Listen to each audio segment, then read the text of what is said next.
The closely watched special election to replace ousted Congressman George Santos is 1 month away. In the lead up, we are speaking with the candidates, and our Washington Bureau reporter Kevin Fry spoke with Republican candidate Mazi Pilip about her legislative priorities, her background, and her votes for president. Mazi Pilip is now a month into her bid for Congress after being tapped in mid-December to carry the GOP banner. I have 7 children, and I'm not a typical politician. I'm a mother. Oh, who cares about this country? A Nassau County legislator, Pilip was born in Ethiopia and later moved to Israel, where she says she was a gunsmith with the Israel Defense Forces, an experience that she says will help inform her on Capitol Hill, especially with the Middle East in turmoil.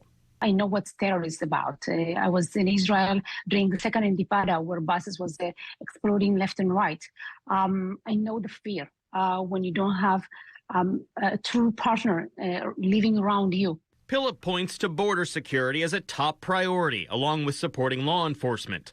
She also says she wants to restore the federal deduction for state and local taxes that was largely eliminated in 2017 under President Donald Trump's tax cut plan.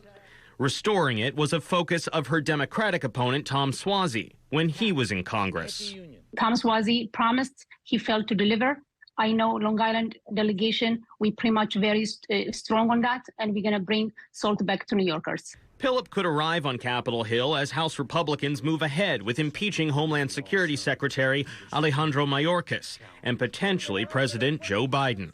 Would you vote to impeach either of them at this point? You know, the House representative job is to investigate. If they think there was some case that needs to be investigated, let them do.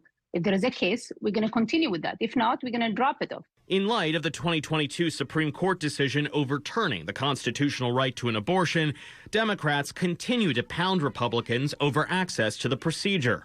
Pilip says she would not support a national abortion ban. I have a belief and a faith on our Supreme Court. The Supreme Court took it back to states. Each state's now dealing it on the way it's supposed to deal with it.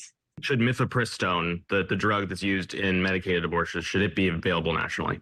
It should be available. It should be available nationally.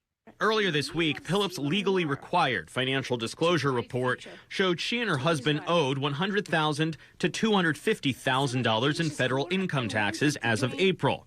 Pilip told me it has been paid off. Since our district has been going through the last year with a lot of issues about transparency, I was trying to be transparent, so I listed that. One area where she's not willing to be so transparent is her voting history. She declined to say whether she voted for Trump or Biden in 2020, calling voting a private act. Asked about the possibility of voting for Trump this year, she said this. I don't want to say anything for now until we're going to give the opportunities for the American people to choose the Republican nominee, and whoever it's going to be, I'm going to support that person for sure. Suozzi criticizes Pilip for only agreeing to one debate so far. When I asked her about this, she said she doesn't have much time because of the abbreviated campaign schedule, and that she is, quote, very, very busy meeting the people, hearing the people, and being on the press. In Washington, Kevin Fry, New York 1.